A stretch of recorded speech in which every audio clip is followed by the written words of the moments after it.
So ಅದ್ರ ಬಗ್ಗೆ ನಾನು ಮೀಡಿಯಾದಲ್ಲಿ ನೋಡಿರುವಂಥದ್ದು ಒಂದು 2-3 ವಿಷಯ. ಸೊ ಸಮ್ವೇರ್ ತುಂಬ ಜನನ ಕಳಿಸಿದ್ದಾರೆ ಇಷ್ಟಕ್ಕೆ ಅಂತ ಎಲ್ಲ. ಸೊ ಅದರದ್ದು ಕ್ಲಾರಿಫಿಕೇಷನ್ ಕೊಡೋದಾದರೆ ನಾವು ಕಳಿಸಿದ ಬರೀ 3 ಜನ ಫಸ್ಟ್. ಆಮೇಲೆ ಜನ ಸೇರಿದ್ರು. ಫಸ್ಟು ಕರ್ಕೊಂಬರ್ಲಿಕ್ಕೆ ಎನ್ಕ್ವೈರಿಗೆ 3 ಜನನ ಕಳಿಸಿದಾಗ ಅವರು ಬರದೆ ಇನ್ನೂ ಜಾಸ್ತಿ ಜನ ಸೇರಿದ್ರು. ಜಾಸ್ತಿ ಜನ ಸೇರಿದಾಗ ನಾವು ಎಕ್ಸ್ಟ್ರಾ ಮೆನ್ ಕಳಿಸ್ಬೇಕಾಗತ್ತೆ. ಯಾಕಂದರೆ ಅಲ್ಲಿ law and order problem create ಮಾಡ್ಬೋದು ಅಂತ ಹೇಳಿ ಎಕ್ಸ್ಟ್ರಾ ಮೆನ್ ಕಳಿಸಿದ್ವಿ. ಸೊ ಜಾಸ್ತಿ ಮೆನ್ ಕಳಿಸಿ ಇಂಥದಕ್ಕೆ ಕಳಿಸ್ಬೇಕಿತ್ತ ಅಂತ ಹೇಳಿದ್ರೆ ಜಾಸ್ತಿ ಜನ ಸೇರಿದ್ದಕ್ಕೆ ಕಳಿಸಿದ್ದು.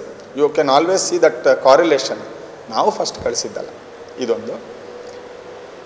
ಎರಡನೇ ಕ್ಲಾರಿಫಿಕೇಷನ್ ಅಂತ ಹೇಳಿದ್ರೆ, ಪೊಲೀಸರು ಇಷ್ಟು ಜನನ ನೋಡಿ ಲಾಯರ್ ಏನೋ ಬುದ್ಧಿ ಕಲಿಸಿದ್ರು ಅದಕ್ಕೆ ಹೋಗ್ಬಿಟ್ರು ಅಂತ ಏನೋ ಕೆಲವರು ಹಾಕಿದರು.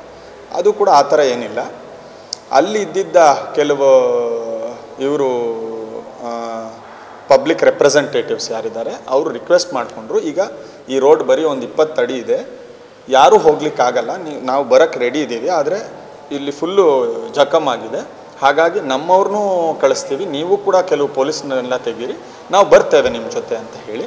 ಹಾಗಾಗಿ ಅವರು ಜನ ಹೋದ್ಮೇಲೆ ನಮ್ಮ ಪೊಲೀಸ್ನವ್ರನ್ನೂ ವಿಡ್ರಾ ಮಾಡಿ ಆಮೇಲೆ ಅವ್ರನ್ನ ಪೊಲೀಸವ್ರ ಜೊತೆನೇ ಕರ್ಕೊಂಡ್ಬಂದು ಸ್ಟೇಷನ್ನಲ್ಲಿ ವಿಚಾರಣೆ ಮಾಡಿ ಸ್ಟೇಷನ್ ಬೇಲ್ ಕೊಟ್ಟಿರೋ ಅಂಥದ್ದು. So cases some are station bailable, ಅದಕ್ಕೆ ಸ್ಟೇಷನ್ ಬೇಲ್ ಕೊಡ್ತೀವಿ. 2 ಕೇಸ್ ಇದೆ ಅಲ್ಲಿ. ಒಂದು ಫಸ್ಟ್ ಕೇಸ್ ಆಗಿರೋದು 353 ಫಸ್ಟ್ ಕೇಸ್. ಎರಡನೇ ಕೇಸ್ ಆಗಿರೋವಂಥದ್ದು 143, 147, 504, 506. ಆ ಎರಡನೇ ಕೇಸ್ ಏನಿದೆ ಅದು ಬೇಲಬಲ್ ಇದೆ, ಅದಕ್ಕೆ ಕರೆದು ಎಂಕ್ವೈರಿ ಮಾಡಿ ಸ್ಟೇಷನ್ ಬೇಲ್ ಕೊಟ್ಟಿದ್ದೇವೆ. ಫಸ್ಟ್ ಕೇಸು ಅದಕ್ಕೆ ಏನು ಪ್ರೊಸೀಜರ್ ಇದೆ ಅದನ್ನು ಪ್ರಾಪರಾಗಿ ಫಾಲೋ ಮಾಡಿದ್ದೀವಿ. ಅಂದರೆ ಬಿಲೋ 7 ಇಯರ್ಸ್ ಇದ್ದರೆ ಅರುಣೇಶ್ ಕುಮಾರ್ ಕೇಸ್ ಅಂತ ಒಂದಿದೆ, ಅದರಲ್ಲಿ ಬಿಲೋ 7 ಇಯರ್ಸ್ ಇದ್ದರೆ ಏನು ಪ್ರೊಸೀಜರ್ ಫಾಲೋ ಮಾಡಬೇಕು ಅಂತ ಇದೆ ಅದ್ರ ಪ್ರಕಾರನೇ ನೋಟಿಸ್ ಕೊಟ್ಟು ಅವ್ರಿಗೆ ಕಳಿಸಿದ್ದೇವೆ. ಅದನ್ನು ವೈಲೇಟ್ ಮಾಡಿದ್ರೆ ಫರ್ದರ್ ನೀವು ಕೋರ್ಟಿಗೆ ಪ್ರೊಡ್ಯೂಸ್ ಮಾಡಬೇಕು ಅಂತ ಎಲ್ಲ ಕೇಸ್ ಹೇಳುತ್ತೆ. ಅದ್ರ ಪ್ರಕಾರ ಫರ್ದರ್ ಬೇಕಿದ್ರೆ ಮಾಡ್ತೇವೆ ಪ್ರೊಸೀಜರ್. ಸೊ ಬೇರೆ ಥರ ಏನು ಇವ್ರಿಗಾದರೆ ಬೇರೆ ಥರ ಟ್ರೀಟ್ ಮಾಡಿದ್ದಾರೆ, ಅವ್ರಿಗಾದರೆ ಬೇರೆ ಥರ ಟ್ರೀಟ್ ಮಾಡಿದ್ದಾರೆ, ಆ ಥರದ್ದು ಯಾವುದೂ ಇಲ್ಲ. That has been just a manipulation ಅಷ್ಟೇ. ಅದೇನು ಪ್ರೊಸೀಜರ್ ಫಾಲೋ ಮಾಡಬೇಕು ಅದನ್ನೇ ಮಾಡ್ತಾ ಇದ್ದೇವೆ. ಅದು ಆ 353 ಜೊತೆಗೆ ಬೇರೆ ಸೆಕ್ಷನ್ಸ್ ಎಲ್ಲ ಇದ್ದಾಗ ಅದಕ್ಕೆ ಬೇರೆ ಕ್ರಮ ತೊಗೋಬೋದಾಗಿದೆ. ಅಂಥದ್ದಿದ್ದರೆ ಬೇರೆ ಕ್ರಮ ತೊಗೊಂಡಿರ್ತಾರೆ ಬೇರೆ ಕೇಸ್ಗಳಲ್ಲಿ. Otherwise this is the procedure.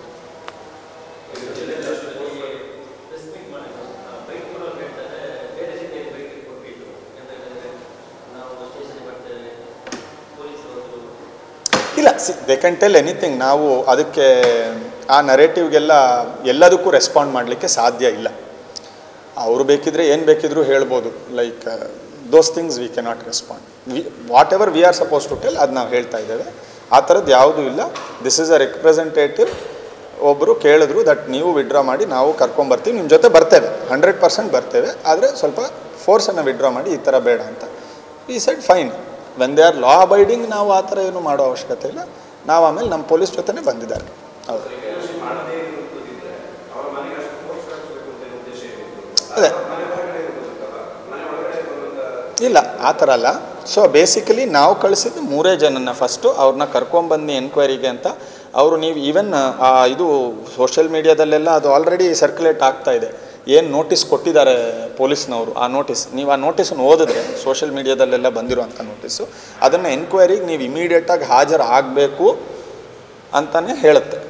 ಅದ್ರ ಪ್ರಕಾರನೇ ನೋಟಿಸ್ ಕೊಟ್ಟಿದ್ದಾರೆ. ಅವರು ಹಾಜರಾಗದೆ ಒಳಗೆ ಹೋಗಿ ಆಮೇಲೆ ಜನನೆಲ್ಲ ಕರೆಸಿದ್ದಕ್ಕೆ ಉಳಿದಿದ್ದ ಜನನ ಕಳಿಸಿರೋದು. ಈಗ ಫಾರ್ ಎಕ್ಸಾಂಪಲ್ ಒಂದು ಮನೆ ಮುಂದೆ 1000 ಜನನ ಸೇರಿಸಿದ್ರೆ ಅದಕ್ಕೆ ಕಂಟ್ರೋಲ್ ಮಾಡೋ ಅಷ್ಟು ಜನನ ಕಳಿಸ್ಬೇಕಾಗತ್ತಲ್ಲ.